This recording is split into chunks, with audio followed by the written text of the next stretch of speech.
Hi hello నమస్తే welcome back to Suman TV. ప్రస్తుతం మనతో పాటు ఉన్నారు ఫ్యామిలీ కౌన్సిలర్ రజనీ రామ గారు. నమస్తే మ్యామ్. నమస్తే నవీన.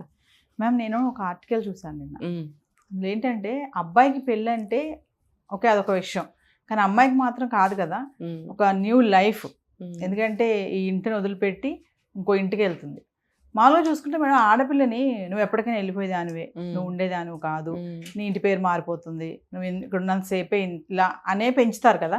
మరి అక్కడికి వెళ్ళిపోగానే ఈ ఇంటి పేరు మారిపోతుంది. సరే, ఆ అబ్బాయి ఏంటో తెలియదు, వాళ్ళ పేరెంట్స్ ఏంటో తెలియదు, వాడు ఎలా పెరిగాడో తెలియదు, వాళ్ళ పేరెంట్స్ బ్యాక్గ్రౌండ్. ఒక లవ్ మ్యారేజ్ అనుకోండి, ఇట్స్ ఓకే, ప్రేమిస్తే ఒక 3 సంవత్సరాలు 4 సంవత్సరాలు 10 సంవత్సరాలు ఒక ఐడియా ఉంటుంది కొంచెం. అదే అరేంజ్ మ్యారేజ్ అయితే ఏమీ తెలియదు, తీరా ఎంత ఇల్లు ఇంటి పేరు మారిపోతుంది. అలాగే పరాయిదానులుగానే చూస్తారు. అంటే మరి అలా లేని వాళ్ళు ఉంటే అదృష్టవంతులు అనుకోవాలి. అంటే ఆర్టికల్ విన్నప్పుడు నాకు కూడా కొంచెం గూస్ బాంబ్స్ లాగా వచ్చినాయి, కొంచెం నాకు కూడా కళ్ళలో నీళ్ళు కూడా తిరిగాయి. ఎంతైనా పరాయిదానిగానే చూస్తారు. అంటే దీన్ని మరి మీరు ఖండిస్తారా, మరి దీన్ని ఏం చెప్తారో చెప్పాలి. అంటే ఇది ఒక్క యాంగిల్లో లేదు నవీన ఈ క్వశ్చన్. ఇది ఈ సాంప్రదాయం అనేది ఇప్పుడు పెట్టింది కాదు, మనం ఎవరం పుట్టలేదు. ఏనాడు పెట్టారో, ఎవరు పెట్టారో, ఎందుకు పెట్టారో మనకి తెలియదు. పెట్టారు, మేబీ ఇందుకు అయి ఉండొచ్చు. ఎందుకనంటే అప్పుడప్పుడు చిన్న వయసులో పెళ్ళిళ్ళు చేసేవారు. మరి 10, 12, 15 సంవత్సరాల లోపల పెళ్ళిళ్ళు చేసేవారు. ఆ తర్వాత అత్తగారింటికి వెళ్ళిన తర్వాత వాళ్ళ మాట వినాలి, వాళ్ళ ఇంట్లో కలిసిపోవాలి. తర్వాత మూడోది ఆ వంశానికి పిల్లల్ని కంటుంది. 15 సంవత్సరాలే ఇక్కడ ఉంటే మిగిలిన ఎంతకాలం బ్రతికితే అంతకాలం ఇక్కడ ఉండాలి. కాబట్టి ఇక్కడ ఉన్నది తక్కువ కాలం ఈ ఇంటి పేరుతో ఉంది, అక్కడ ఎక్కువ కాలం ఉండాలి ఆ ఇంటి పేరుతో. ఏ పేరుతో ఉండాలి మరి, ఇంకా ఎక్కువ కాలం ఉంటుంది కాబట్టి ఆ ఇంటి పేరుతో ఉండాలి. ఇక్కడ ఉన్నప్పుడు 15 సంవత్సరాలు ఈ గోత్రంలో ఉంది, మరి ఎక్కువ కాలం అక్కడ ఉంటుంది కాబట్టి అంటే వాళ్ళకి మీ ఇంటి పిల్ల అని చెప్పడం కోసం ఈ గోత్రాలు ఇవన్నీ పేర్లు మార్చబడి ఉంటాయి.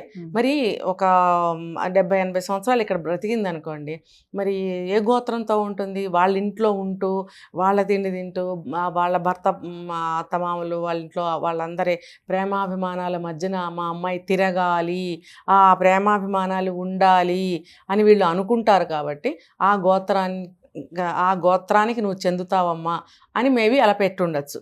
పెట్టినప్పుడు వీళ్ళు అత్తగారింటికి వచ్చిన తర్వాత వీళ్ళు ఏం చేస్తారంటే ఆ భావనలో ఉండరు. ఎందుకు అని అంటే బయట నుంచి తెచ్చుకున్నాం కదా, ఆ పిల్ల 12 ఏళ్ళు అవనివ్వండి, 15 ఏళ్ళు అవనివ్వండి, వేరే వాళ్ళ అమ్మాయి, మా పెళ్లి చేసుకున్నాం కాబట్టి మా ఇంట్లోకి వచ్చింది అన్న భావంతోనే ఉంటున్నారు. కానీ మన ఇంట్లోకి వచ్చింది కాబట్టి మన ఇంట్లో ఒక మిగిలిన 85 సంవత్సరాలు ఇక్కడే సావో బ్రతుకో ఇక్కడే ఉండాలి కాబట్టి మనని చూసుకోవాలి అనే భావన వీళ్ళల్లో రావటం లేదు. ఏ చిన్న విషయం వచ్చినా మీ వాళ్ళు ఇలా నేర్పారు, అలా నేర్పారు, నీకు ఇది రాదు, నీకు అది రాదు, నీకు చేత కాదు, నువ్వు బయట దానివి అని మాట్లాడుతుంటారు. మరి అలా మాట్లాడిన వాళ్ళు కూడా అందరూ ఆ ఇంట్లో వాళ్ళు ఎవరు కదా, బయట నుంచి వచ్చిన మిగతా కోడళ్ళు కానీ వీళ్ళ అమ్మాయి కూడా బయటకే వెళ్తుంది, ఆ ఇంట్లో ఉన్న అత్తగారు కూడా బయట నుంచే వస్తుంది అన్న విషయం ఎందుకు గుర్తుండదు వీళ్ళకి? అది గుర్తుపెట్టుకోవాలి. ఇప్పుడు అది ఆ రోజుల నుంచి ఈ రోజు వరకు సాగుతూనే ఉంది. ఈ ఏమంటారు, ఈ చర్చ కానివ్వండి, ఈ స్ట్రగుల్ కానివ్వండి సాగుతూనే ఉంది. దీనికి సమాధానం మరి అందరికీ దొరికిందా, ఎవరికన్నా దొరికిందా కనీసం నాకు తెలీదు. నాకు తెలిసినంతలో నేను విడమర్చి చెప్తున్నాను ఇప్పుడు. కాబట్టి అమ్మాయి ఒక సెక్యూర్లో ఉండాలి, ఒక సెక్యూరిటీలో అని చెప్పి వాళ్ళ ఇంటి పేరుని తగిలిస్తారు. తర్వాత అలాగే వాళ్ళ గోత్రం వాళ్ళ వంశానికి ఇచ్చేసాం కాబట్టి వాళ్ళ వంశగోత్రం ఈ అమ్మాయికి వస్తుంది. ఎందుకంటే ఇక్కడ మా ఇంట్లో నుంచి అటు వెళ్ళింది కాబట్టి, అంటే మా పిల్లని వాళ్ళకి ఇచ్చేసాం. నిజానికి అంతే కదండి. అంతే. ఇప్పుడు ఏ రోజులైనా సరే అమ్మాయి పండగలకు వెళ్ళడమే తప్ప 1 సంవత్సరం ఇక్కడ ఉండొస్తాను, ఇక్కడ 1 నెల ఉంటానంటే అది ఒప్పుకోరు, అసలు కుదరదు కదా. ఎన్ని మాటలు అంటారు మేడం కదా అట్లా ఉంటే. కాబట్టి ఇక్కడి నుంచి అక్కడికి వెళ్ళిపోయినప్పుడు మొత్తం అన్నీ కూడా వాళ్ళ కింద ఉండటం అనేది మంచి పద్ధతి, అంతే కదా. 15 సంవత్సరాలు ఇక్కడ, 85 సంవత్సరాలు అక్కడ, అంటే ఏది ఎక్కువ పీరియడ్? కాబట్టి వాళ్ళ వంశానికి ఇచ్చేసాం కాబట్టి వాళ్ళ వంశానికి చెందినవన్నీ ఈ అమ్మాయికి సంక్రమిస్తాయి అని చెప్పడం అన్నమాట. ఏదైనా ప్రేమాభిమానాలైనా సరే ఇంట్లో కలుపుకోవడం కానీ, ఆచార వ్యవహారాలు కానీ అన్నీ కూడా మంచిగా, ప్రేమగా, పద్ధతిగా నేర్పుకోవాలి. అలా ఎంతమంది ఇన్లాస్ నేర్పించారు నేర్పకపోగా ఆ అత్తగారు ఒక 90 ఏళ్ళు ఉంది, ఈ కోడలికి ఒక 70 ఏళ్ళు వస్తే కూడా పెళ్లి చేసుకుని ఒక 50 సంవత్సరాలు అయిందనుకోండి, 50 సంవత్సరాలు మొదటి రోజు నుంచి 50 సంవత్సరం చివరి రోజు వరకు అంటూనే ఉంటుంది. పరాయి దానిలో చూడటమే. బయటది బయటదే, బయటది బయటది, ఇది బయటది, ఇది బయటది, ఇది బయటది. మరి దీని బుద్ధులు అలా ఉన్నాయి, దీని అమ్మ అలా నేర్పింది, దీని బాబు అలా నేర్పాడు, దీని జాతి ఎటువంటి జాతి, ఏ జాతిలో పుట్టింది ఇది, దీని బుద్ధులు ఎలా ఉంటాయి. నిజమే, వేరే జాతిలోనే పుట్టింది, నువ్వు చెప్పక్కర్లేదు. మరి నువ్వు ఇంకో జాతిలో పుట్టావుగా, పుట్టి మరి ఇక్కడికి వచ్చావు కదా. సరే ఆ అత్తగారు భర్త అన్నాడు అనుకో, అతను వేరే జాతిలో పుట్టినోడేగా, ఒక్కొక్కరికి ఒక్కొక్క జాతే ఉంటుంది. మరి ఉన్నప్పుడు మీ జాతిలోకి తెచ్చుకున్నారు కదా అమ్మాయిని, తెచ్చుకుని మీ ఇంటి పేరు పెట్టినప్పుడు మీ జాతే, ఇంకేం కాదు. అది తెలుసుకోవాలి వాళ్ళు. ఇలాంటి దరిద్రపు మాటలు, పిచ్చి పిచ్చి మాటలన్నీ మాట్లాడటం వల్ల అమ్మాయి హృదయం ముక్కలవుతుంది.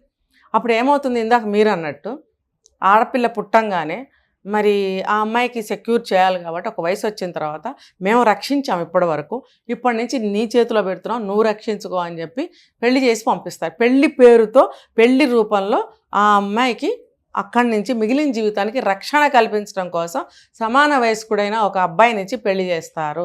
ఏ అబ్బాయిని ఎందుకు ఇచ్చి పెళ్లి చేయాలంటే 2 కారణాలు. ఒకటి, సృష్టి జరగాలి.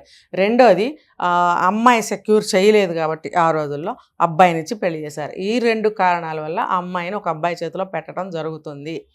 అది అర్థం చేసుకోకుండా ఇష్టం వచ్చినట్టు మాటలు అనుకోవడము, అనడము, మరి వాళ్ళ తల్లిదండ్రులను కూడా ఇష్టం వచ్చినట్టు మాట్లాడటం అనేవి జరుగుతున్నాయి. ఇలా అనేది చాలా తప్పు. ఆ 15 సంవత్సరాలు పెంచిన కాలంలో తల్లిదండ్రులు చేస్తున్న అతిపెద్ద తప్పు ఏంటంటే, ఇప్పుడు ఎంతమంది అంటున్నారో నాకు తెలియదు, ఆ రోజుల్లో అయితే ఆడపిల్ల పుట్టిన రోజు దగ్గర నుంచి ఆ పిల్లకి ఎప్పుడు పెళ్లి చేయాలి, ఎవరినిచ్చి పెళ్లి చేయాలి ఆలోచనలే సాగేవి. ఇప్పుడు కూడా నువ్వు వేరే ఇంటికి వెళ్ళేదానివే కదా, వెళ్ళిన చోట ఇలా చేస్తే గొడవలు వస్తాయని అంటుంటారు. ఇప్పుడు కూడా ఏదైనా అల్లరి చేస్తే ఎప్పటికైనా వెళ్ళాల్సిందానివి అంటారు. సరే, ఈ రోజుల్ని బట్టి ఏదో సహజంగా అన్నారని మనం తీసుకోవచ్చు. ఆ రోజుల్లో ఏంటి, ఎప్పుడు పంపించేద్దాం. ఎందుకు భయం, ఆడపిల్లల్ని కాపాడాలంటే భయం, పెళ్లి సంబంధాలు రావేమోనని భయం, వయసు ముదిరితే పిల్ల బుద్ధి మారిపోతుందేమో అని భయం, అత్తగారింటికి వెళ్తే అక్కడ ఏమైనా గొడవలు తీసుకొస్తుందేమో, ఈ ఎక్కువైపోతే మెంటల్ మెచ్యూరిటీ బాగా పెరిగిపోతే అత్తగారింట్లో ఏమైనా గొడవలు వస్తాయేమో అని భయం. ఎందుకంటే ఇక్కడ పచ్చిగా ఉన్నప్పుడే, ముద్దగా ఉన్నప్పుడే తీసుకెళ్ళి అక్కడ పెట్టేస్తే ఆ ముద్దని వాళ్ళు మలుచుకుంటారు వాళ్ళకి కావాల్సినట్టు అన్న పద్ధతిలో వాళ్ళు త్వరగా పెళ్ళిళ్ళు చేసి పంపించేసేవారు. దానికి తోడు ఆ పెళ్ళయ్యే వరకు అలాంటి మాటలే జరుగుతూ ఉండేవి ఇంట్లో. అన్నదమ్ములు ఉంటే కూడా దీనికి తొందరగా పెళ్ళి చేసి పంపించేయండి గోల అంటారు. తల్లిదండ్రులు అనుకోండి, ఎవడొస్తాడో ఏ సంబంధం వస్తుందో అని మాట్లాడుకుంటుంటారు. ఇంకా అమ్మమ్మలు, ముసలమ్మలు, చుట్టాలు పక్కాలు వచ్చిన వాళ్ళల్లా ఎంత వయసు వచ్చింది, వయసుకు వచ్చినట్టుంది, సంబంధాలు మొదలు పెట్టారా అని మొదలు పెడతారు 8-9 ఏళ్ళకే. ఆ రోజుల్లో సంగతి నేను చెప్తున్నాను. కాబట్టి ఆ భావాలు బాగా నాటుకుపోయిన రోజులు అనమాట. అలాంటి భావాలు ఉన్నప్పుడు ఆ అమ్మాయికి అనిపిస్తుంది, ఇది నా ఇల్లు కాదు, నా ఇల్లు కాదుగా వాళ్ళు, నా ఇల్లు వేరే ఉంది అనుకుంటుంది. అనుకున్నప్పుడు ఎదురు చూస్తుంది అనమాట. కానీ అటు వెళ్ళడానికి ఏమో అక్కడ ఇంటి పేరు మారిపోయింది, అదే ఇక్కడ ఇంటి పేరు, ఒక ఇంటి పేరే కాదు, వినండి మనోభావాలు ఇవన్నీ కూడా. ఈ అమ్మాయి నా ఇల్లు ఒకటి వస్తుంది, ఇది కాదుగా మళ్ళీ నా ఇల్లు ఒకటి వస్తుంది, అది నాది, అక్కడ నాకు కావాల్సినట్టు ఉండొచ్చు అనుకుని చక్కగా పెళ్ళికి ఇష్టపడే వెళ్తుంది. అక్కడికి వెళ్ళిన తర్వాత బయటది బయట నుంచే వస్తారు ఎవరైనా. దేవుళ్ళు కూడా వేరే చోట నుంచి అమ్మాయిని తెచ్చుకొని పెళ్లి చేసుకున్నారు కదా.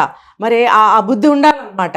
బయటది అంటాం వల్ల కొంచెం తేడా వచ్చిన భర్త కూడా ఇంట్లోంచి అంటుంటాడు. ఇంట్లోంచి పో అని అన్నప్పుడు, మరి పెళ్లి చేసుకుని వచ్చినప్పుడు ఆగండి అని చెప్పి మా ఇంటి పేరు మీ అమ్మాయికి పెట్టకండి, మా గోత్రం మీ అమ్మాయికి ఇవ్వము అని నువ్వు చెప్పవచ్చు కదా. అక్కడ ఎందుకు చెప్పవు? పెళ్ళి వచ్చిన ఒక్క రోజులోనే గబగబా డాక్యుమెంట్స్ ఉంటాయి వీళ్ళకి, ఆఫీస్ డాక్యుమెంట్స్, అందులో ఇంటి పేరు మార్చేయాలి. మార్చకపోతే గొడవలు వచ్చేస్తే మాకు ఈ అమ్మాయి ఎవరో అంటారంట. అంటే మన భారతదేశం యొక్క చట్టాలు, సాంప్రదాయాలు, రూల్స్, రెగ్యులేషన్స్ అన్నీ ఆ విధంగా ఉన్నాయి. పెళ్లి చేసుకుని రాగానే గవర్నమెంట్ ఎంప్లాయ్ అయితే కనుక భార్య ఇంటి పేరు అక్కడ మార్చి చూపించాలి అనేది ఒకటి చెప్తున్నారు. ఇది ఎంతవరకు కరెక్ట్ అనేది మళ్ళీ తెలుసుకోవాలి మనం. అయితే అని చెప్పి ఆ ఇంటి పేరుని తీసేసి వేరే పేరు రాసి ఇస్తారు ఆఫీస్లో. అప్పుడు ఆవిడ ఏమవుతుంది, ఈ ఇంటి పేరు ఇంటి పేరు కలుపుకొని తన పేరు మామూలుగానే ఉంటుంది. కొంతమంది ఈ అమ్మాయి అసలు పేరు సరిగ్గా లేదని చెప్పి పేరు కూడా మార్చేసి శుభలేఖలో వేరే పేరు వేస్తారు, వేసి ఆ పేరుతోనే అత్తగారింట్లో పిలుస్తారు. మరే పుట్టిన అమ్మాయికి వాళ్ళ పేరు వాళ్ళు పెట్టుకునే హక్కు లేదు. ఇష్టమైన పేరు పెట్టుకుంటే మీరు ఏదో వంకతో ఆ పేరు కూడా తీసేసి వేరే పేరు శుభలేఖలో వేస్తారు, ఆ పేరుతోనే మీరు పిలుచుకుంటారు. మరి ఇంటి పేరు మీరు పెట్టేసుకుంటారు, గోత్రం ఇదని చెప్పినప్పుడు ఆ అమ్మాయిని మీరు అలాగే చూడండి. లేకపోతే మీరు పెళ్లి చూపులప్పుడో పెళ్ళి అవుతున్నప్పుడో పెళ్ళి అయిన తర్వాత లేదు మా ఇంటి పేరు మా గోత్రం ఇవ్వమని చెప్పండి. ఆ అమ్మాయి ఆ ఇంటి పేరు ఆ గోత్రంతోనే జీవితకాలం నడుస్తుంది. అలా మార్చుకోండి. మరి అలాంటప్పుడు మార్చినప్పుడు బయటదని అనకండి. మీ ఇంట్లో మెంబర్ లాగా, మీ సొంత మనిషిలాగా, మీ రక్తం లాగానే మీరు చూసుకోండి. చూసుకున్నప్పుడు ఏ ఆడపిల్ల బాధపడ, ఓహో నిజమే మా పుట్టింటి వాళ్ళు మా చుట్టాలందరూ చెప్పినట్టు ఇది నా ఇల్లు, నా అమ్మయ్య భగవంతుడు నాకు ఇంతకాలానికి నాకు ఒక ఇల్లు ఇచ్చాడు, ఇది నా ఇల్లు అని గర్వంగా, సంతోషంగా, ఆత్మతృప్తిగా, ఏమంటారంటే చాలా ఆత్మస్థైర్యంతో సంతోషంగా, తృప్తిగా, ధైర్యంగా బ్రతుకుతుంది. ఇది నా ఇల్లు, ఎస్ నా ఇల్లు, నేను ఇక్కడే ఉంటాను, నేను ఎక్కడికి పోతాను అన్న భావంతో చచ్చే వరకు ఉంటుంది ఆ ఇంట్లో. అలాంటి భావన రావాలంటే ఇక్కడ ఉన్నటువంటి అత్తమామలు కూడా అమ్మా నాన్నలా చూసుకోవాలి. ఎంతమంది అమ్మాయిల్ని అలా చూసుకుంటున్నారు అంటే నేను ఒక మాట చెప్తాను అవినా, నువ్వు అమ్మా నాన్నలాగా చూడొద్దు. ఎంత నువ్వు చూసినా నువ్వు అమ్మవవ్వు ఆయన నాన్న అవడం. కానీ ప్రేమగా చుట్టానికి ఏమైంది? ఈ సృష్టిలో ప్రేమ అందరిది, ఏ ఒక్కళ్ళది కాదు. నువ్వు ప్రేమగా చూస్తే ఏమైంది? కోడల్ని సరిగ్గా ప్రేమగా చూడవా, సరిగ్గా మాట్లాడవా, తప్పది. నువ్వు ముందు అది చూడు, నువ్వు తర్వాత సంగతి మిగతావన్నీ. అమ్మా నాన్న అని ఈ అమ్మాయి చివరికి అనుకోగలగాలి.